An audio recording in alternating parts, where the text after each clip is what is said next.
Let me tell you what is bad, but what a lot of people think is normal. Those days in high school, when you saw your assignment results or your test results, remember that you would ask your friend, what did you score? You're checking around, finding out what the other person scored. Not because you were genuinely concerned about their score, but because you wanted to know if you are the person with the highest score. And you are going to be happy or sad depending on if you are the highest person or the person with the highest score. Even though your score was very low, you are still happy because you are the person with the highest score. If your score was great, like 18 over 20, 19 over 20, if there was somebody who scored 20, you would still be sad because you are not the person with the highest score. Another example, your parents used to say, look at Jennifer, look at Emeka, look at David. These people, they are good people, cultured, well-mannered. Can you not be like them? Nkechi speaks very well. Can you not speak like her? Daniel is doing great. He dresses well. Can you not be like him? Sounded harmless, right? What if I told you that they were programming the spirit of comparison inside of you? Now, fast forward to today. The spirit of comparison is affecting your relationship and your marriage. Your husband is doing his best, but you pick up your phone and you scroll through Instagram. You see that your friend's husband has gotten her a car. It makes you bitter. You start comparing your friend's husband with your own husband. You start asking, what am I not doing well for this man? Can't he see that I need a car? Your wife is doing her best, but you heard that your friend's wife does some certain thing, takes care of the children, takes care of the laundry and all of that. That makes you bitter. You start asking yourself, if I had married this type of person, my life may have actually been better. Comparison will rob you of originality. You are doing well in your business, but you heard that your friend has gotten funding in millions. It makes you bitter and you're thinking, what am I not doing right? Why is my business not getting millions in funding? Not realizing that you just started your business. Comparison will make you copy your friend's pattern, not realizing that your journey is unique.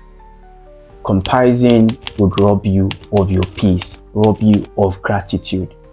Most people are not living their lives. If you're honest with yourself, the car you got, the house you bought, the marriage the person you even married, were all of those things your choice, or because you saw somebody else and that affected your life? Comparison is dangerous. It will steal your peace. I want to teach you how to get rid of comparison and how to live a normal life. The first thing you need to do to stop the spirit of comparison is that you need to switch from horizontal to vertical. Horizontal people would always ask, am I better than them? Vertical would ask, am I aligned to my purpose? Am I working in God's purpose for my life? A mango tree will never ask, am I better than an apple tree? It just needs to keep producing mangoes. So if you are always comparing yourself with other people, looking at horizontal comparison, looking horizontally, then you're always going to be bitter. The day you realize that the competition is with your purpose, with yourself, that day comparison dies. The second way to get rid of comparison is to protect your portion. Protect your portion. Your journey, your timeline, your portion is unique. Don't let social media trick you into abandoning it. If you've never heard this before, I'm telling you that your journey, your path is unique. Don't let what you see around trick you into thinking that something is wrong with you. Social media was designed on comparison. You're doing very well, but you see your friend on Instagram who just got married, and you're asking yourself, I'm 30, there is even no man approaching me. What am I not doing right? Social media was built on comparison. You saw that your friend just acquired the house, your friend is doing well, makes you think that you're not doing great yourself. Protect your portion. Everybody's path is unique. The third thing to do to stop comparison is to celebrate your original pain. Someone might see Elon Musk and think that this guy works hard, I'm going to work as hard as Elon Musk. Guess what? You'll discover that after a year, you're going to burn out. Because Elon Musk's grace is different from yours. So, celebrate your original pain. Faithfulness to your own pain is the pathway to your own greatness. Faithfulness to your own pain is the pathway to your own greatness.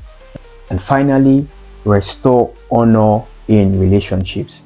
Restore honor in relationships. Honor dies when comparison leaves. In marriage, in friendship, in mentorship, stop measuring others against others. Stop measuring people against others.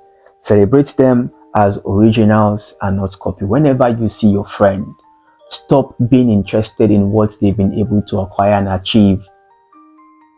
Celebrate them as originals. Free yourself of comparison. The spirit of comparison is not a harmless habit.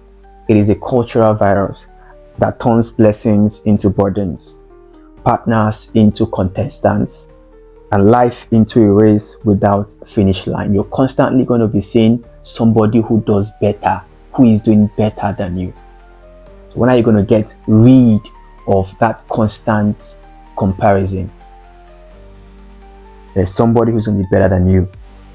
The cure is not indifference but alignment, measuring vertically, protecting your portion, and honoring originality. The moment you shift dimensions, comparison loses its power and you stop competing to belong and start living to define. Hope you've learned something today. Get rid of comparison.